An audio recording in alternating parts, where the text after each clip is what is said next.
Don't worry, this is being recorded, but just so I don't forget, but it won't be using it.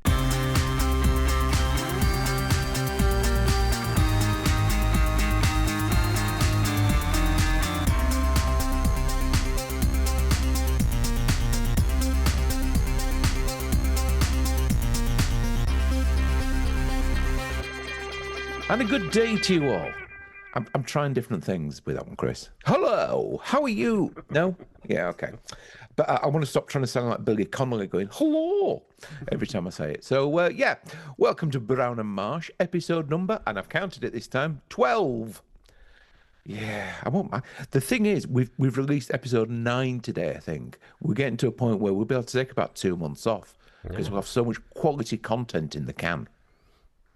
And we have got some quality content coming up over the next few weeks. And some this afternoon, I hope, as well. So, Christoph, how are you, mate? I'm great. How are you? Well, you don't want a bit more than that. I'm great. Give me some details. The sun's shining.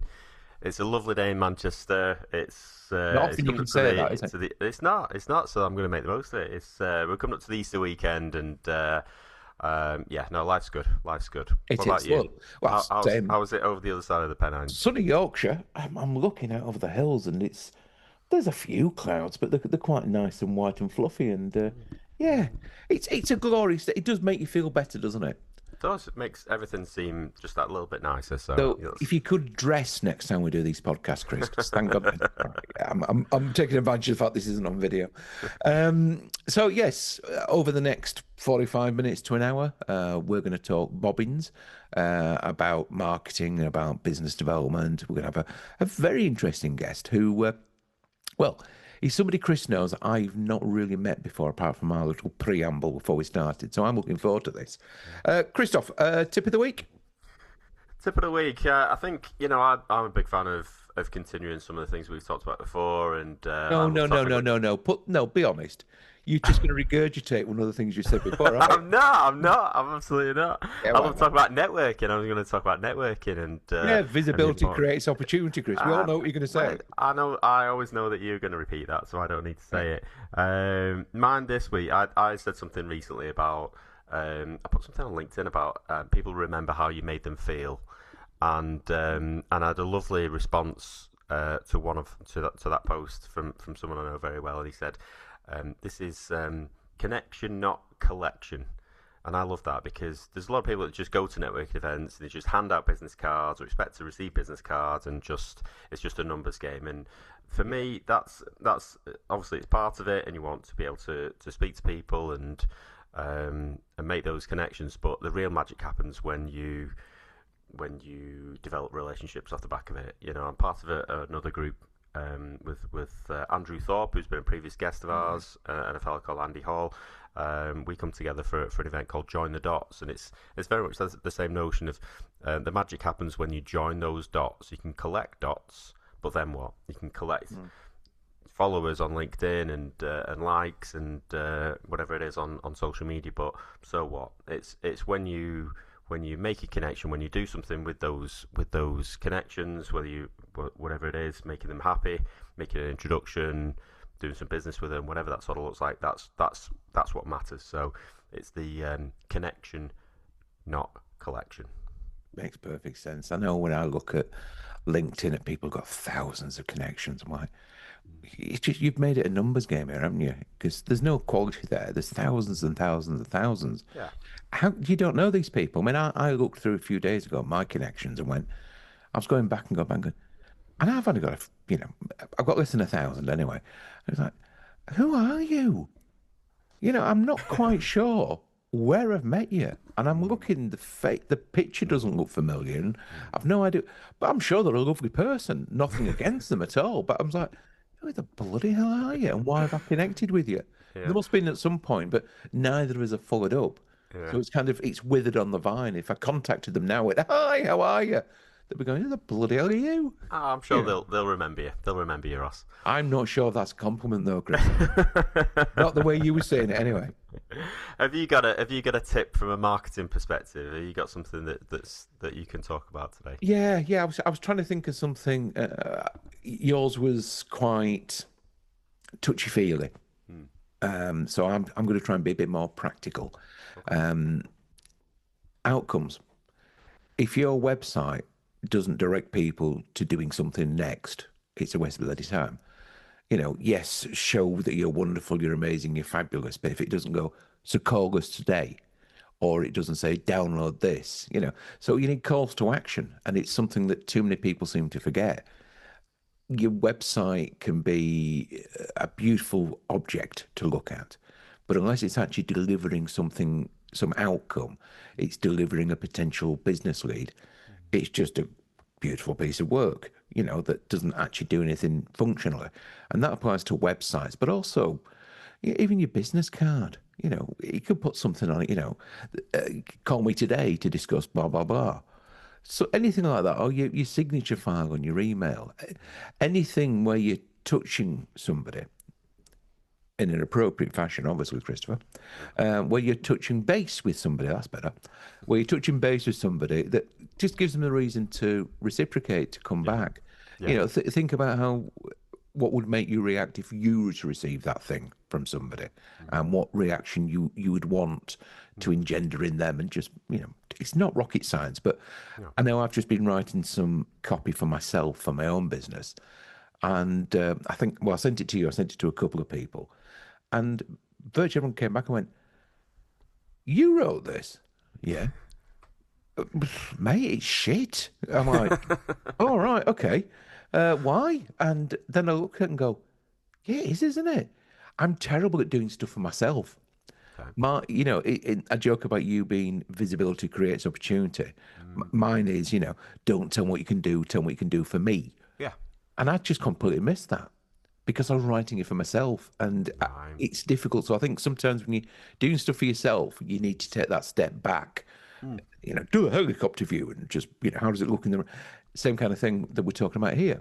Everything that you're sending out, make sure it's got a purpose. Yeah, yeah, big fan of that. Big fan of that. But create some sort of urgency around it with an enticing. This is why you should contact me. I suppose Yeah. is a way of looking at it. But no, it sounds simple, but no, you're absolutely right. It's something that a lot of people need to think about and consider, and hopefully Well, they'll see the benefits of it. please tell me that you're bad when you do your own stuff as well. Of course I am. Oh, that's all right then. Of course I am. I feel better now. Thank you. Well, thankfully, there's people like our next guest who consider things like this. He's very much an ideas person, and one of the things that I've learned from him is having a different perspective and thinking about things in a slightly different way. So I always enjoy having conversations with him. So there you go. So our next guest, episode 12. Would you like to introduce yourself? What's your name and where you come from? Like I'm on a game show. That's the idea, yeah. Yeah. No Yeah, prizes. so I'm Tom Parson. I run Big Echo. Right, and that's brilliant. Thanks a lot, Tom. What's Big Echo? Okay, I'm such a rule follower. I'll just do exactly what I'm told unless you give me permission.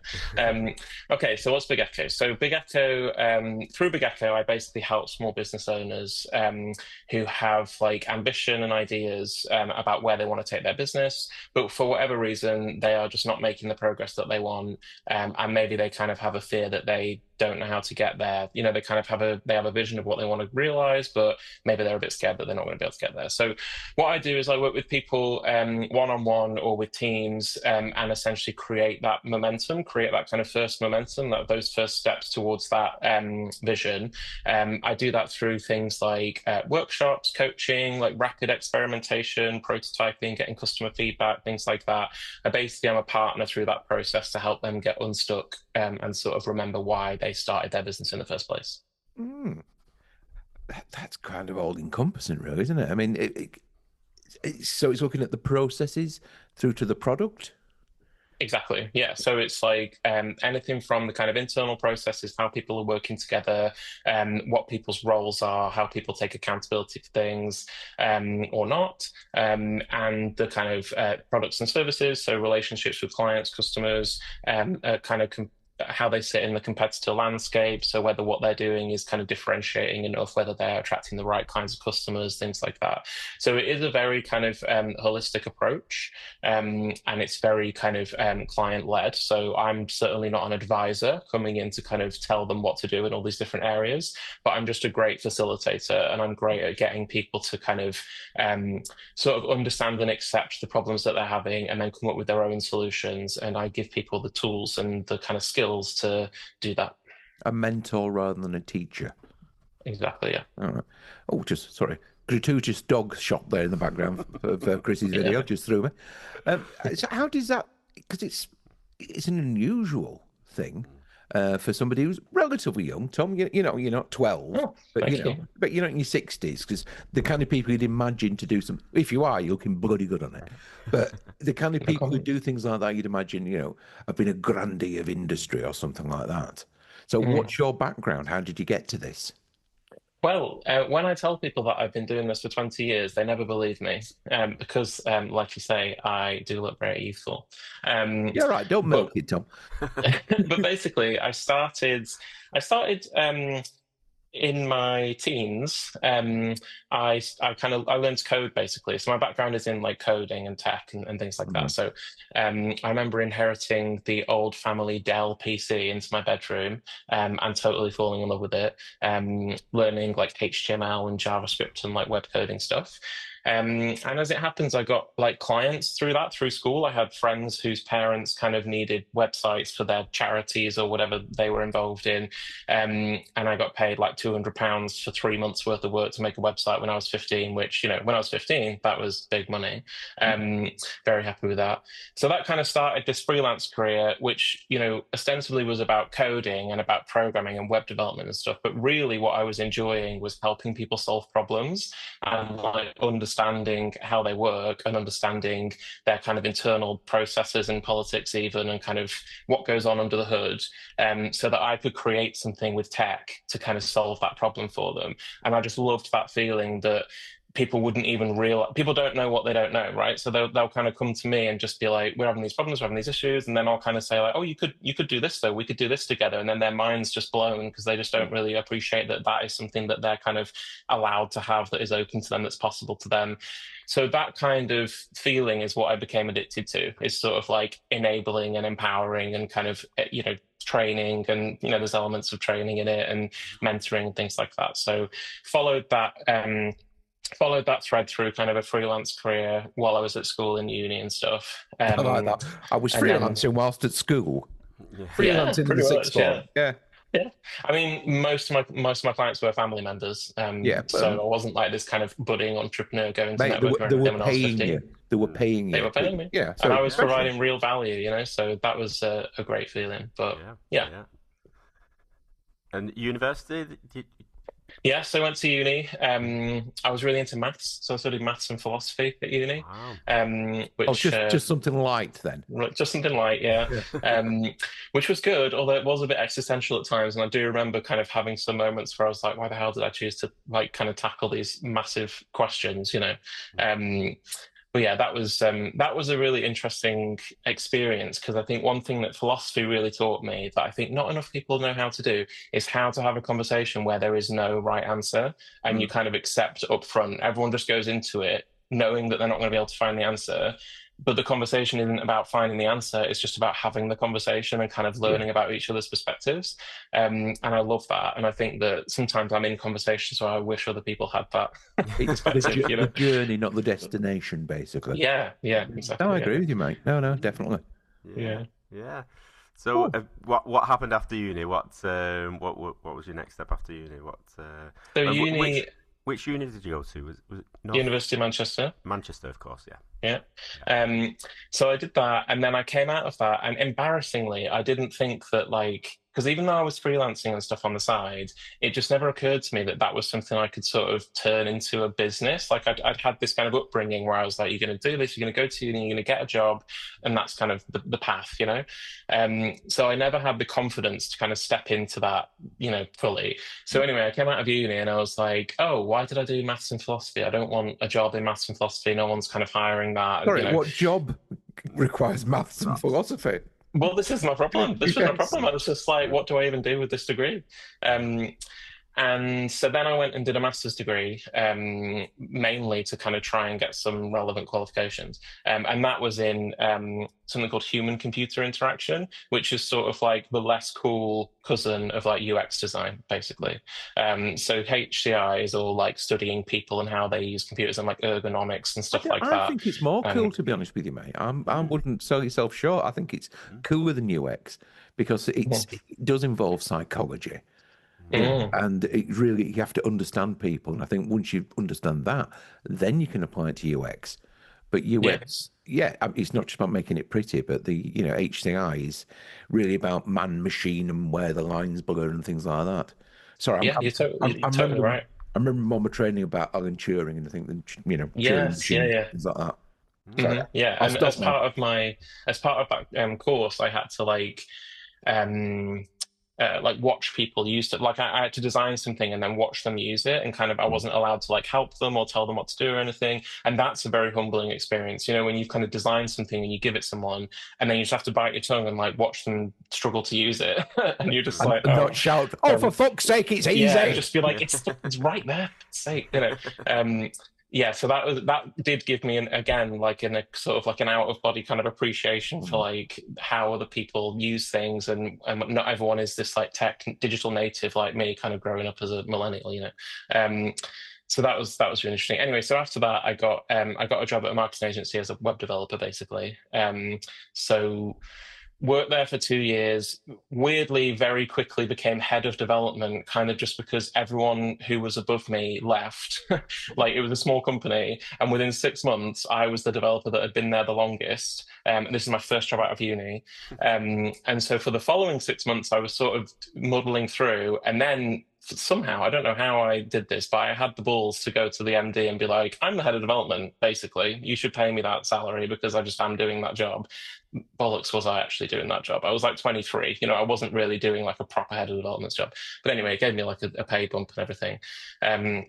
Which was good. But then I just left a year later anyway because I'd met someone called Harry Potts there, who we went on to found our own web development agency. So this is like 2015 basically. So that's where my sort of I was going to say that's where my entrepreneurial journey begins, but like obviously I've been freelancing and stuff. But that's where my business owner kind of hat I put that on. Crikey, there's a lot to pack in there already. It just there's an obviously. Is there a confidence there, or is there? And when I say arrogance, I don't necessarily mean that in a negative way, because I don't think there's anything wrong with being a little bit arrogant. But where do you Mm. think your balance lies between confidence and arrogance? Obviously, well, 10 years ago, Tom. I'm not necessarily meaning now. Old and wise, Okay. Tom. 10 years ago, Tom was not very confident at all, Mm. to be frank. And at school, for example, I was very like introverted and quite insecure. And then even kind of fast forward to this point where we start the business. The reason that it kind of happened is because Harry had studied business, and he was very sort of like, we started having these conversations, and he was very like, well, just start a business. It's not that difficult. You just have to do this, this, and this, and this. And I was like, what? I thought, I just assumed it would be like harder than that, but kind of took someone else to kind of, again, sort of like give me permission and just feel like, actually, it is possible to do this. You can just work for yourself, kind of thing. So that's how that was all hatched. But yeah, definitely in the early days of Huddle, when we started this business, I was kind of, it didn't feel kind of, too scary. Like we were both single, mortgage free, child free. So it was very kind of like, and I'm being honest, it was 2015, which was sort of like, the market for like web developers was very different to how it is now. Now Yeah. web developers are kind of having to compete with like AI and things like that, and it's all changing. But in 2015, it was like an employees or like a candidates market or whatever, where like we were just like, well, whatever happens, we'll just get jobs. If it's a disaster, we'll just go and get a job, because there were plenty going. So that one, I don't feel like it required that much confidence, to be honest, to like take that step. But it did start to require that confidence to be built over the first few years of that business. And there were various things that we both needed to do, and kind of challenges we faced and stuff, which ultimately meant that we needed to partly kind of fake it till we made it in terms of confidence, that kind of thing, until kind of real confidence, authentic confidence blossomed, which is kind of where I am now. Makes Hopefully, sense, though. I mean, with certain things. but yeah, don't worry, I'm older than you. That doesn't change. So I mean, think when you're sitting in front of a client, you're trying to sell yourself, essentially. You've got to have a degree of confidence, even if you're faking it, because otherwise they'll see straight through you. Especially if you're dealing with people older and wiser, who automatically will see a couple of jumped up 20-something kids. Yes, and that's it's interesting you say that about selling yourself, because I, not in that way, but because it's not something I don't judge. We don't judge. We've all got to pay the bills. Yeah, exactly. We've all been there. We've all been there, Tom. Don't worry.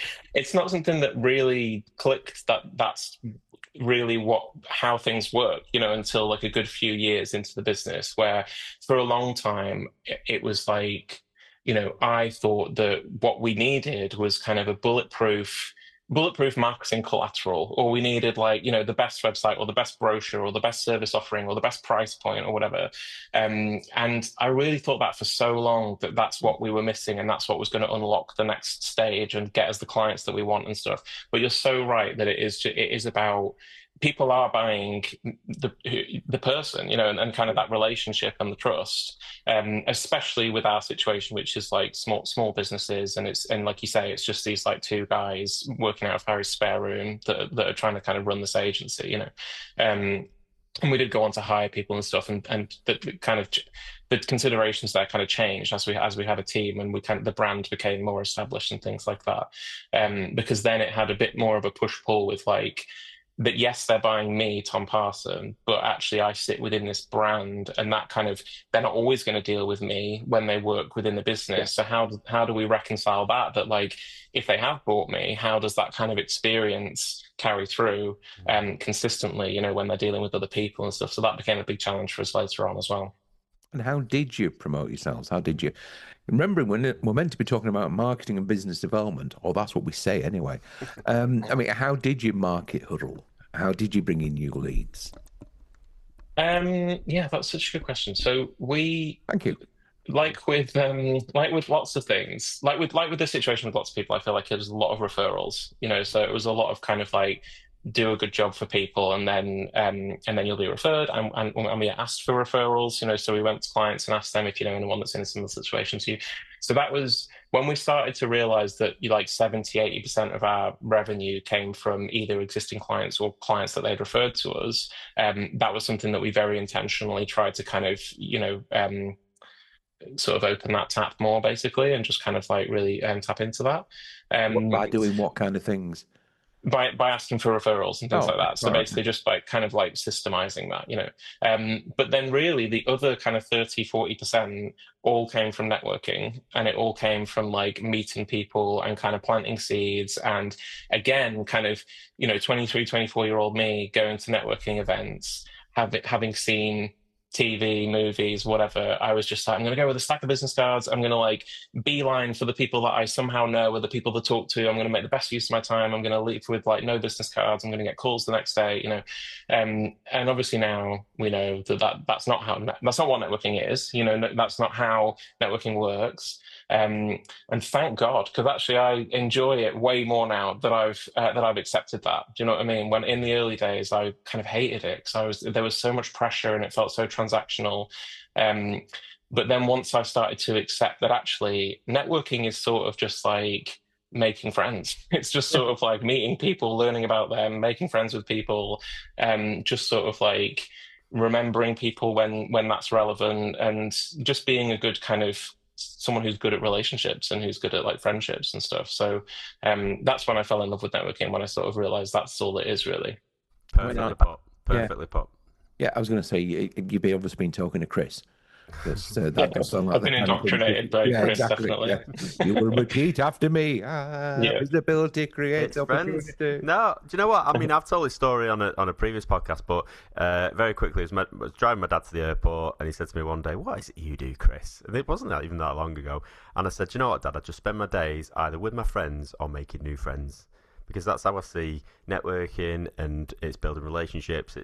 it's speaking to people that you trust, and hopefully getting them to see that they can trust you enough to be able to make recommendations and work together. And so it is people buying from people, or friends buying from friends. And it's that there's still the basis of a relationship, which you would still class as a friendship.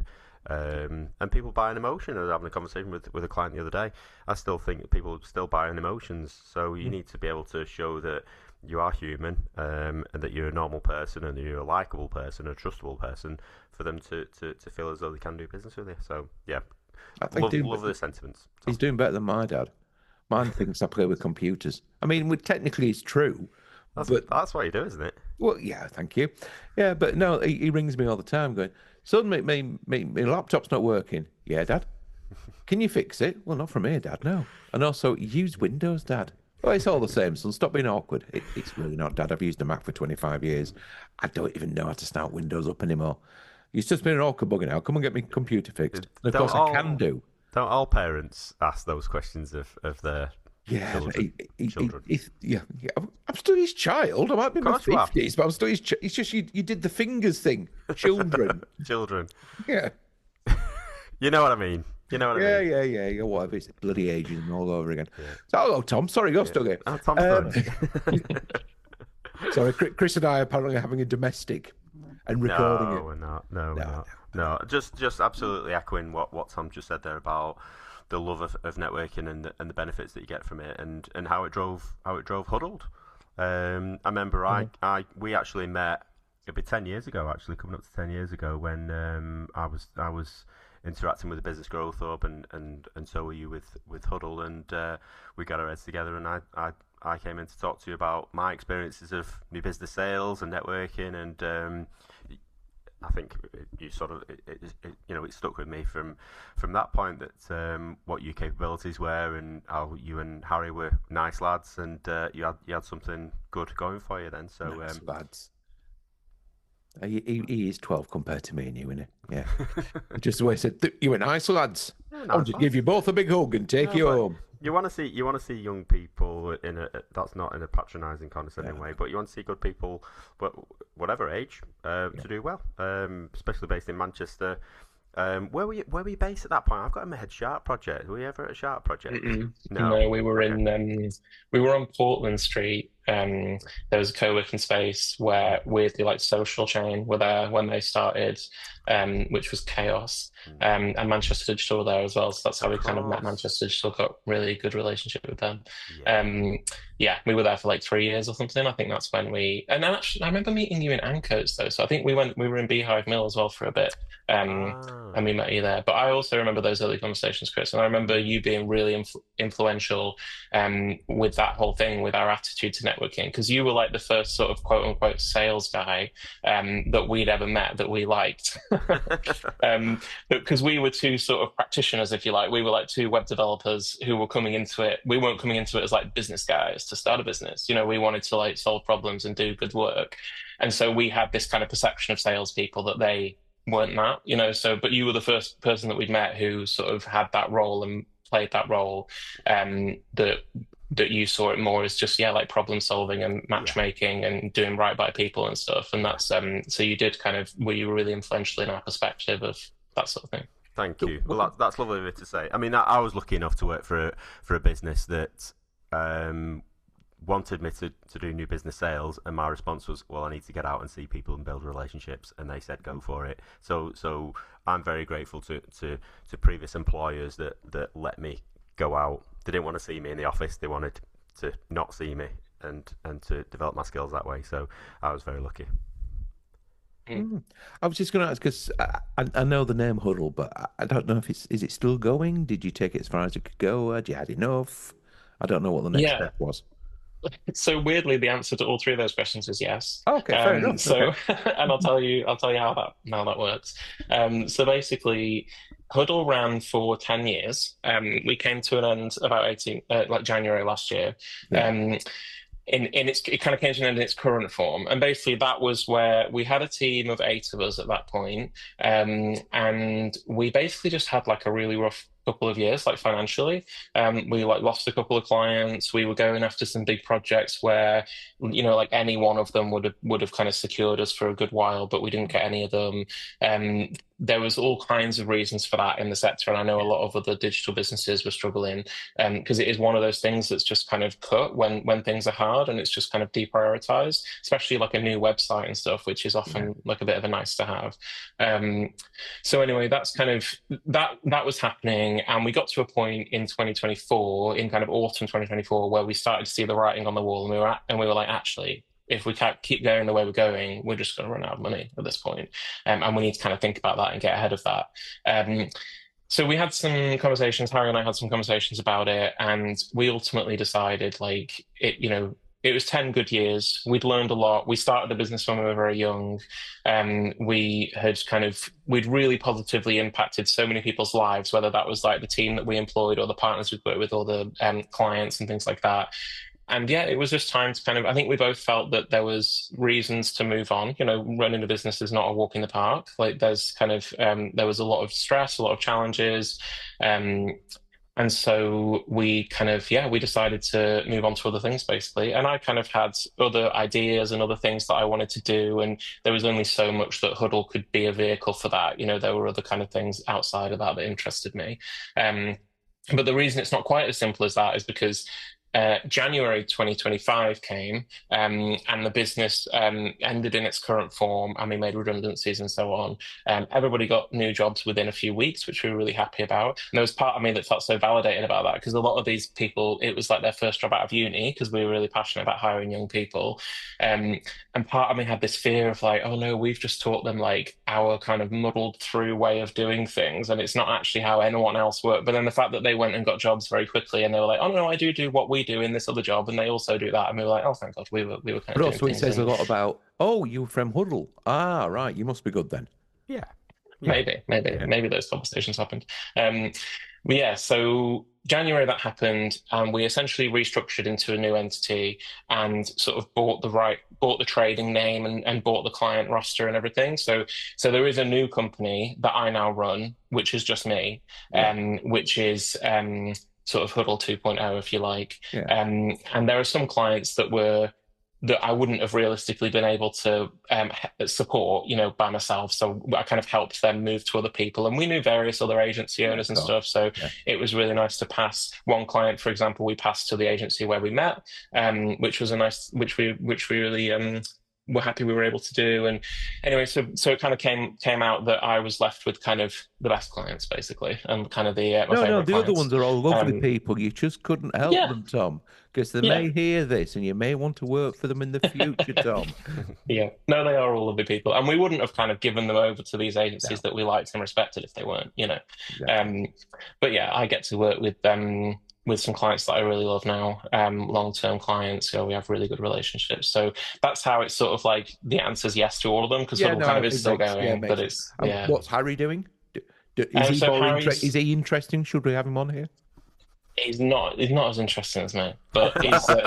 Obviously not, love, No, Harry's doing great. He's working at another agency basically. So he's gone and got a kind of quite a senior role in their development team, and he is loving the kind of, he gets a paycheck every month. He's like, he doesn't really need to care if like the business is kind of up or down or whatever, and I feel like he sleeps a lot better these days, and he gets a lot out of what he does now. So it's important. So what's your day-to-day look like now then, with what you're doing? Yeah, so it's I do love what I do because my day-to-day is very different. But I do a lot of kind of, I'm still doing the kind of tech stuff, like the Huddle stuff. So I still wear my tech hat. That's sort of like my bread and butter, and I know it like the back of my hand. So I do kind of web application development and maintenance and SLAs to take care of people's web stuff, basically.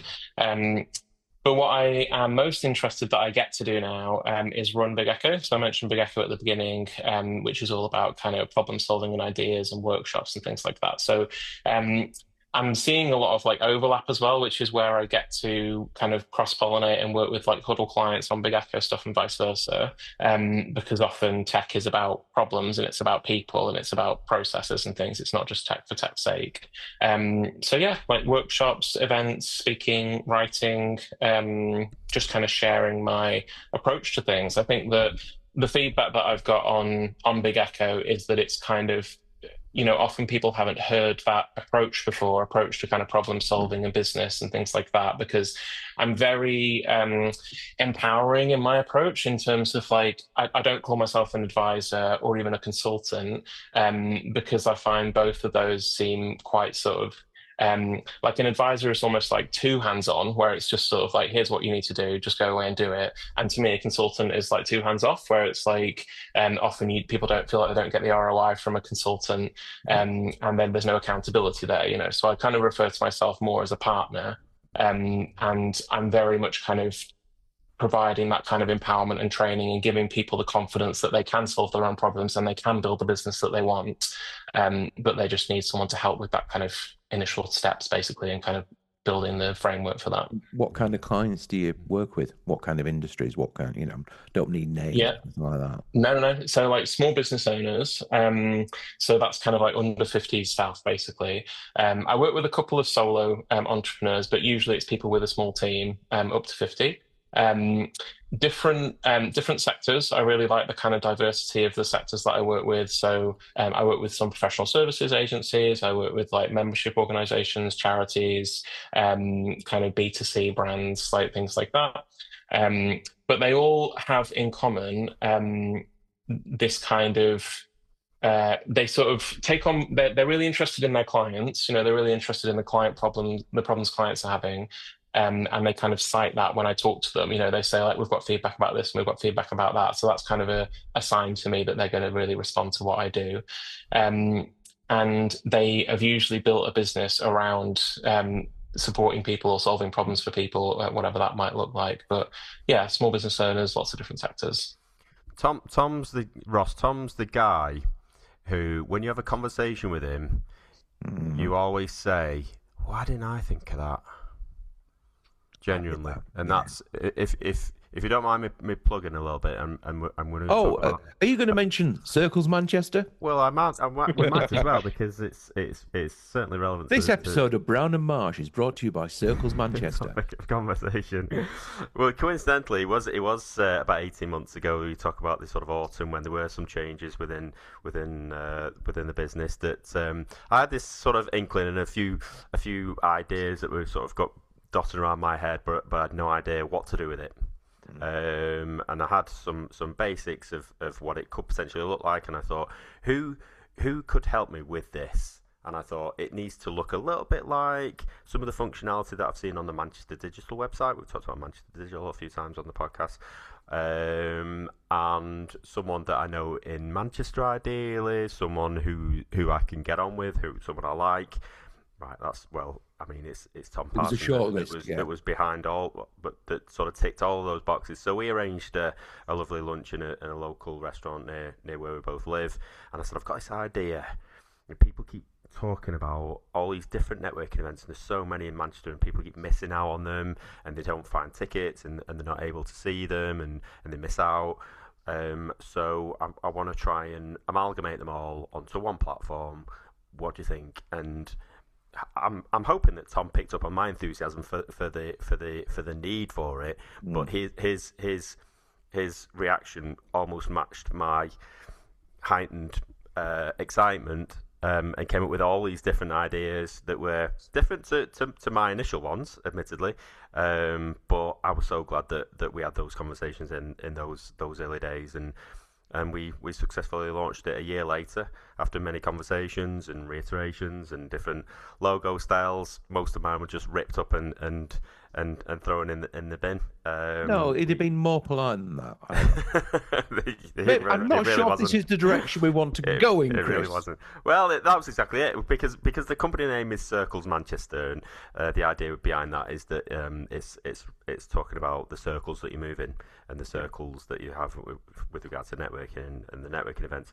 So my initial idea for a logo was I'm going to use. Was it a circle? It was a circle. It was just, it was almost like you get a pen and there's something in your diary and you put a circle around it, and that was the logo. And I think I can remember Tom's face when I showed him that, and it just sort of I can imagine Tom's face as well. Yeah. So that's why I'm not in marketing. So that's why we don't give you crayons, isn't it? Yeah, that's it. So that was the one of the lessons that I learned was to engage with a fantastic marketing person, and they showed us the way, didn't they, Tom? And I'm sure you've the same skills, similar skills, Ross. Yeah, don't worry, mate. You don't need to drag me into this one. Well, I appreciate the idea. Yeah, think differently. Came up with different concepts and different sort of color schemes and visuals, and we were very happy with the process, weren't we, Tom? And like I said, that was all part of the launch, and very, we were both very excited to launch it with the photography and So, but I mean, I'm talking Tom up now. I mean that it was generally I described Tom as the brains behind Circles Manchester. He's the clever guy who came up with it. That's what you say about me on this podcast. Are you just riding on our coattails? Is that what you're trying to tell us? 100%.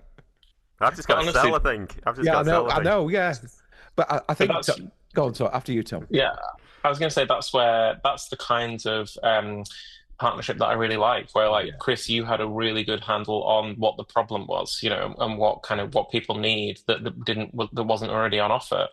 And they're the best people. They're the people that I vibe off the most. Is like people that are just really obsessed with this problem, and they might have ideas about kind of like maybe we need this, or maybe we need that, or why doesn't this exist, or whatever. But they're still open to kind of like, I've got ideas, but I also am more interested in kind of exploring what else could happen and how this could work. Because the people I work with, they often have ideas. Like, people aren't short of ideas a lot of the time, and they don't need people to come and give them ideas. It's just the kind of the idea of kind of prioritizing those and validating those and talking them through with someone and kind of pulling at those threads and seeing which ones are kind of the most valuable.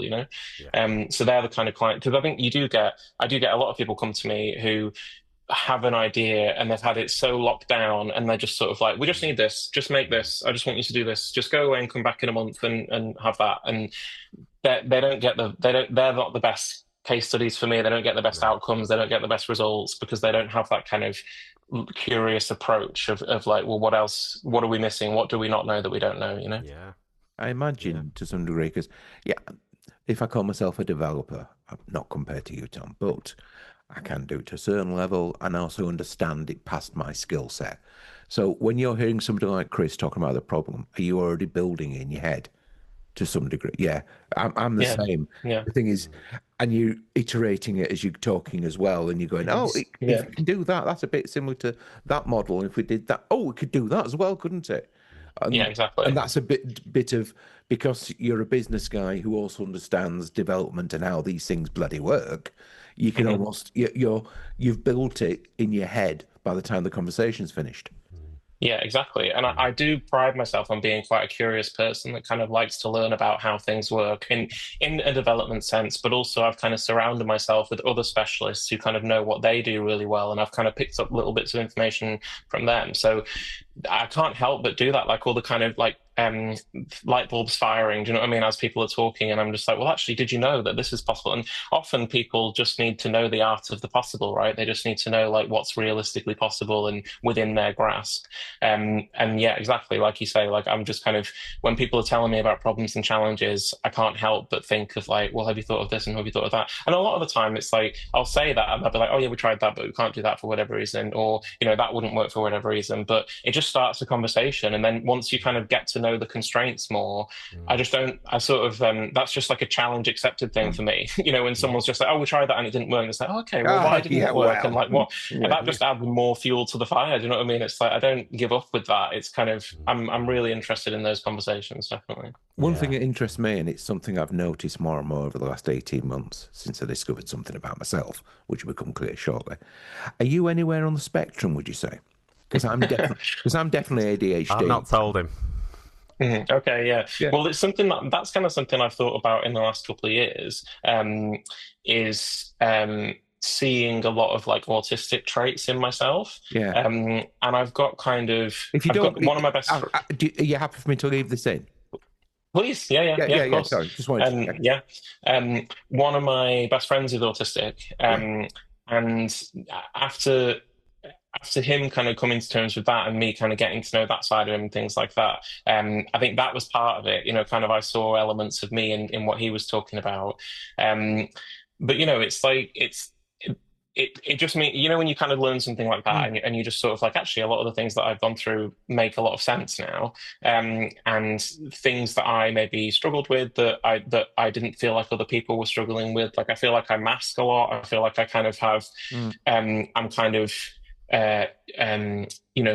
there's like a version of me that is like this version of me right now that's kind of more extroverted, and we're kind of it's still me. I'm still being authentic, and this is who I am, but I'm absolutely not. This isn't the version of me that I am like at home with my partner and things like that. And just silly things like I've got this like travel mug, which might even be here, which I just use all the time. Even when I'm in like my co-working space, they have their own mugs, obviously, but no, I use my mug because it tastes better from my mug, and I know exactly what to expect and how it's going to touch my mouth and how it's going to and all that kind of stuff.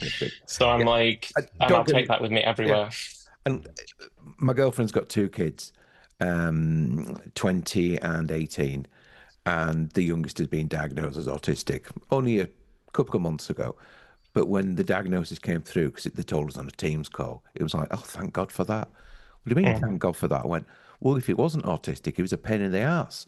Just, at least that explains it now. We know why he's like the way he is. And it was my girlfriend who about 18 months ago said to me, are you ADHD? And I went, no. And she went, okay, just before you, I went, I'm not getting offended. I just, no, I'm not. She went, you do this, you do this, you do this.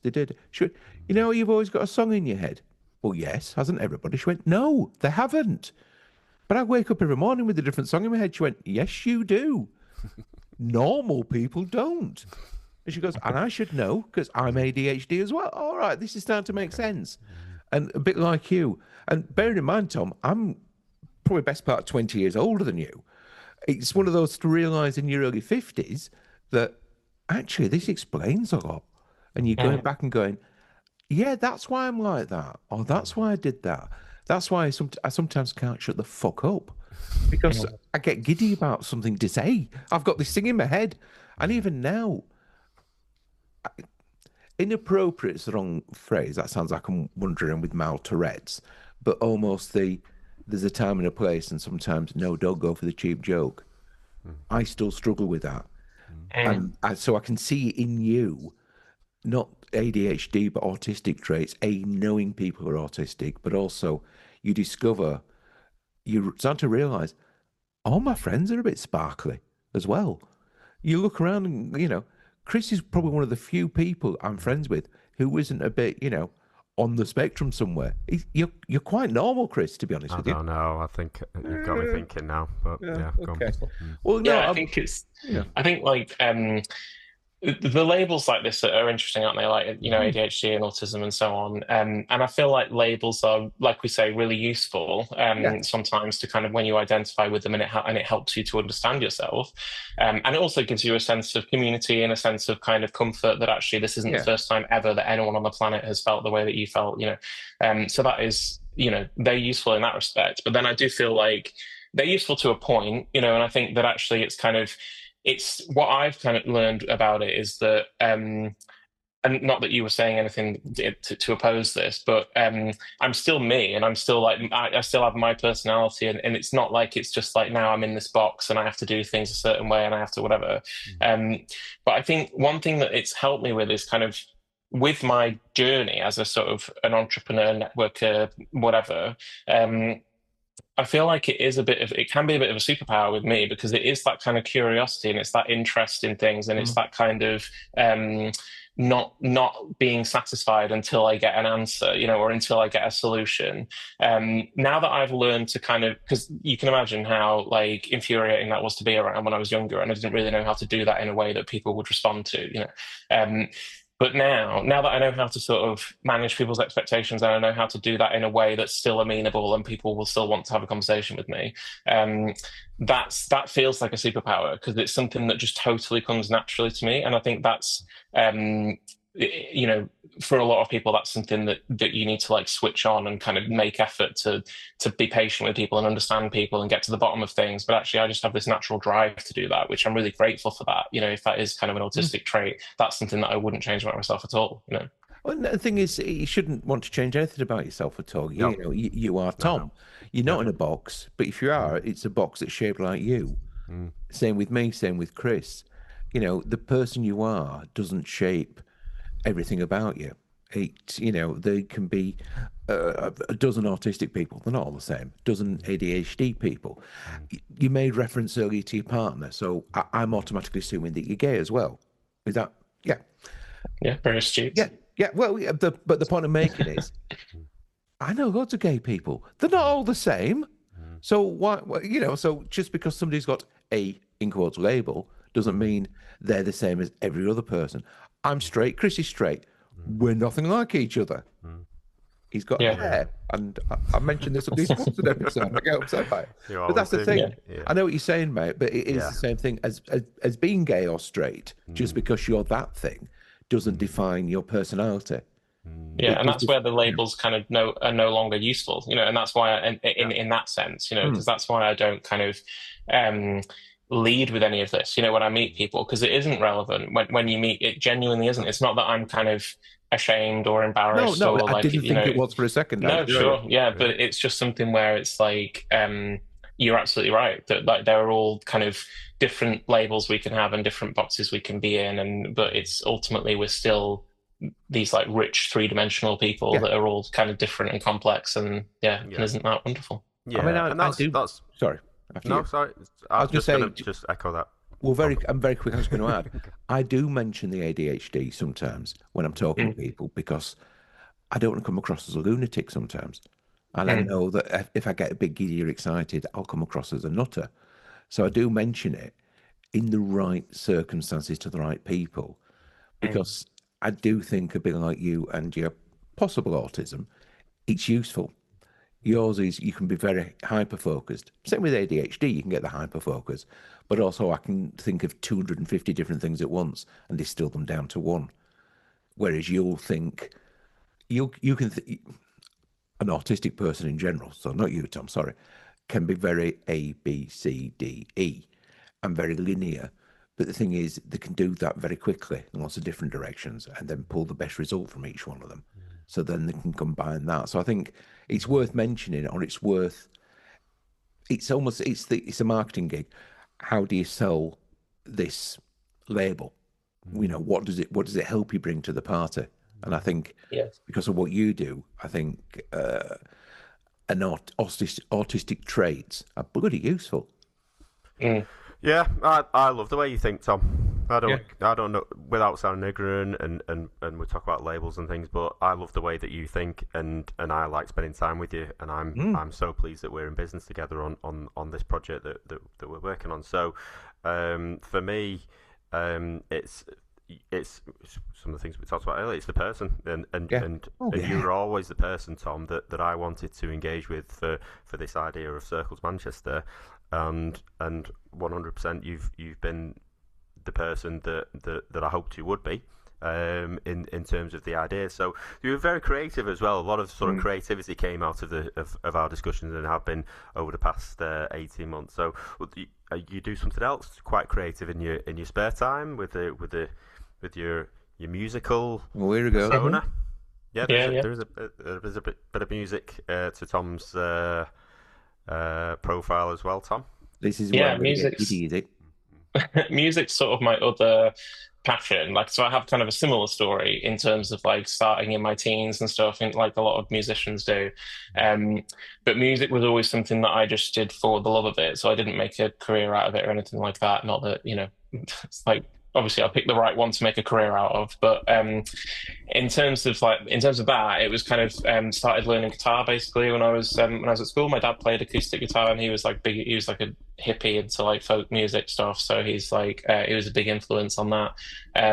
Learned guitar, learned piano, did some very cringe like singer-songwriter songs that I wrote and stuff at school. Didn't perform them to anyone, was just kind of in my bedroom shamefully.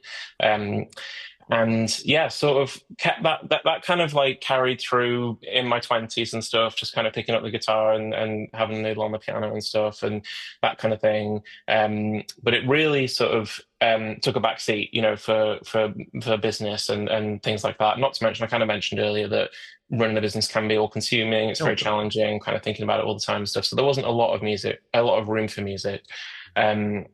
But then a few years ago, I think it was like, what year are we in now? 2026. I think it was like 2023. Basically, I'd kind of started these online courses to learn this particular music production software. So I was getting really into music production, electronic music, and sound design, and making like weird sounds. What is it? Ableton Live. Funny enough, exactly what Dave Bird uses as well. Yeah. I feel like Ableton attracts sort of like tinkerers and experimenters and stuff. So we're doing these online courses, and as part of that, I got access to this community of other people doing the course. And the guy that made the courses invited everyone to this retreat in his kind of hometown in North Carolina. And so I deliberated about whether or not to go on that for ages. It was like a 4-day thing. It would have meant obviously taking time off work, away from Huddle, indulging in this passion that is just sort of my hobby thing. It doesn't make me any money. No one's asking me to do it. And called a holiday, thinking Tom. Called a holiday. You're aware of these, aren't you? You're entitled. Well, kind of, but there was like workshops and stuff like that, so it was sort of like a retreat or whatever. But and thinking back now, I did spend so much time having to justify it to myself, to kind of take time out to do that. But I did do it, and I'm so glad that I did, because it did kind of provide this like validation and community that, when I was there, everyone kind of treated me like I was a real musician and I had like a real voice and a real opinion, and people valued that and stuff, which was just totally, because I didn't really have a lot of musician friends before that. But that was a real turning point. And basically since then, I've just like, that whole side of my life has just kind of got way more basically. So I've kind of recorded and released like EPs and albums. I've like performed live. I've done collaborations with people all around the world that I've met there. I'm working on an album with a friend in Canada. We're doing an album of music for kids. And that, because of my background, that's going to be like a sort of choose your own adventure, interactive web-based music thing. But we've been working on that for like 2 years. So but that should finish soon. Childhood. The Warlock of Firetop Mountain. Do you remember these? You guys won't know them the first time around. You get to a door. If you want if you want to open the door, go to page 200. You're dead. I had it. Yeah. My cultural reference for that is I had a Sonic the Hedgehog one that was a like choose your own adventure book. Used to love those. So that's kind of, so now I'm and obviously none of that's like, what kind of style are you talking? What kind of style of music? With this in particular, this project, well, with the EP, generally kind of a electronica, like dance electronic music. Some of it's a bit sort of like glitchy and kind of like whatever. So just like electronic stuff. But at the moment, I'm kind of, so it was very much a departure from all the guitar and piano and singing stuff, because it was sort of instrumental and that sort of thing. But then recently in January, I took part in something called Jamuary, which is where musicians make 14 songs in 14 days as a bit of a challenge. And my sort of theme with that was to sort of smush all of those worlds together. And I'm going to do guitar and electronic stuff, and I'm going to sing, I'm going to do piano. I'm just going to see what happens. So I kind of put all that together and made these 14 songs. Was really happy with them. And when I say 14 songs in 14 days, they're like a minute long, and they're just sort of like concepts. They're not like finished songs. Yeah, it's a rough demo that you could add to. Yeah. It's like whatever you can make in a day. But now I'm going to kind of carry that forward and release. I'm going to pick 10 of those and release them this year, and kind of finish them each and release them. And I've got a bit of a because I can't just do things simply. I've done like a challenge for myself with this, because I really want to shorten the loop, the time it takes me from like coming up with a music idea to finishing it and releasing it. Because releasing music takes a lot of work. My most recent album took 18 months, and it was like over 100 hours of work, and there's a lot of like mixing and mastering, and it's like it's so intricate. But I want to shorten that. So basically, of these 10 songs, the first one I'm going to give myself 12 weeks. The second one I'm giving myself 11 weeks. The third one I'm giving myself 10 weeks. Until the last one I only have 3 weeks. Yeah, you can see a pattern, right? Yeah, I can. I'm thinking folktronica. Kind of, Sure. Yeah, yeah, love that. I can write that down. kind of Yeah. Beth Orton. Yeah. Yeah, Yeah. that kind of, folky John Martin-esque guitar, but with trip hoppy William Orbit beats behind it. That kind of thing. Yeah. Yeah. Yeah. Mm. All of the above. It's very good. It's very good. It's a similar conversation that we were having with David Emerson Bird, really, wasn't it? It is, yeah. Well, it's funny. The last time I'd seen David, I'd mentioned he met up with me and a friend of mine, and we were on our way to a gig, and I mentioned the artist, and Chris is like, "Whoosh, no idea," but you might well do. Richard Thompson. No, I don't know. Oh, mate, you said you were folky. For God's sake, man. He's the godfather of British I'm also folk. 20 years younger than you. Yeah, okay. Yeah, but he was big in the 60s when I wasn't alive. Yeah. Yeah, right. This is going to be my thing now. Every single guest I'm going to say, have you ever heard of Richard Thompson? And at some point, somebody... Not a single one is going to know. You And do at realise some that, don't you? point, we might have to get Jim back on because it was Jim, a previous guest it was with. Jim, do you know Richard Thompson? Is that why you want to be back on? Yes, Jim. Thanks a lot. Goodbye. We're always learning. We're always learning on the podcast. Every day's a aren't school we? day. So yeah. So go on, Tom. What does the future look like? We've been rambling on for a good hour now, I reckon. So let's look at the last part of our conversation. What does the future look like for Tom Parson? How to what extent do you mean? Like next week, next year? In 10 words. No, I mean, autistic person, you need to clarify. How do Yeah, the give next me the 5 years parameters. look, Tom? the next 5 years. Next Otherwise, 5 years. they can't cope. So the next 5 years is all about growing Big Echo. So Big Echo is my new business. It's been established for a year now. Why are you not using Huddle? If you've So Huddle is, well, for one, Huddle to me is the team of people that we built and the whole setup that we had and the culture that we had there. And Okay. for me to keep using that term when I talk about me, it's like perfectly legit, but it just doesn't sound right. Makes perfect sense, mate. It was that's with you not what it saying is you to me. kept it going in 2 Yeah, exactly. Yeah. And there's kind of thoughts I've got around there around merging them and stuff, but that's all just like admin that I just can't be asked with at the moment. Sorry, so I interrupted. 5 years. Yeah, so Big Echo, I'm on a mission to so I talk about innovation. So I'm not talking about innovation as much in terms of because I don't think people relate to innovation when I talk about that. But really what I have been talking about is innovation. It's about new ideas and new thinking and being creative with your business and adapting to change and external stimulus and stuff. So it is innovation. But I think a lot of people, when they hear innovation, they think like AI or 3D printing or like NASA or I don't know, some big crazy things like that. So my mission is to democratize innovation and to convince people that actually innovation is for you, and you can innovate, you can be creative in your space, and you can have the business that you want if you get curious about it and be willing to try and willing to maybe fail sometimes. So I'm on a mission to convince people of that, basically. So that's what the next 5 years looks like for me. It's about impacting as many business owners as I can and convincing them that they can run an innovative, successful business around their lifestyle and around their goals. Yeah. Brilliant. And you do this through events? You've got an event? Yeah. So to get specific, so I run. So first of all, I have a resources on my website. So I publish guides and tips and exercises that solo business owners can do or small teams can do together to foster creative thinking, which is so important now, especially in the light of AI. There was a report done last year by the World Economic Forum where they asked thousands of employers what the most important skills are going to be for 2030. And top of the list is things like imagination, flexibility, communication, curiosity, creative thinking.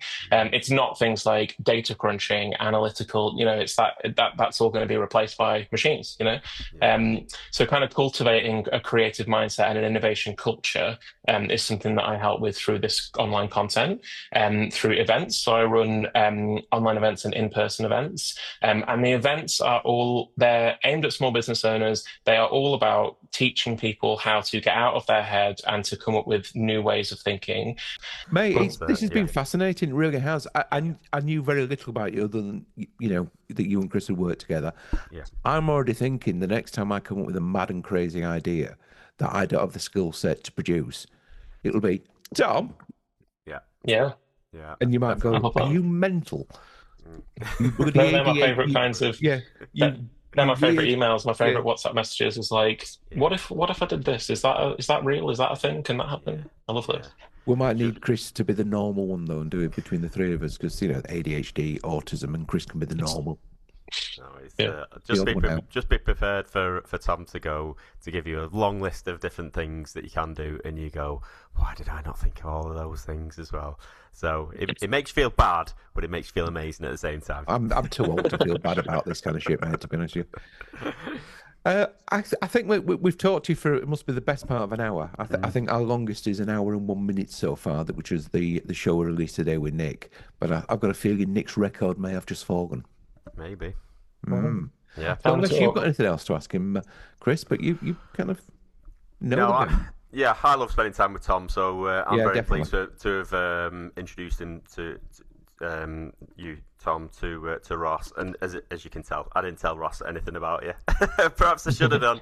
But He Ross, didn't need to. No, this is good. very cleverly picked up on quite a few elements of Tom's life and his personality and where he might have come from. So for me, it's been fascinating. It always does, is, mate. and I've really enjoyed the chat today, and I'm sure our listeners will enjoy it as well. Chris. If people are inclined and do want to get in touch with you, Tom, how would they get in touch with you? So you can find everything about me at bigecho.co.uk. And from there, you can kind of click through to like me on LinkedIn, or you can send me an email or on Instagram. So yeah, that's the best place to start. How about you, Chris? What if people want to find you, Christopher? Best place for me is LinkedIn.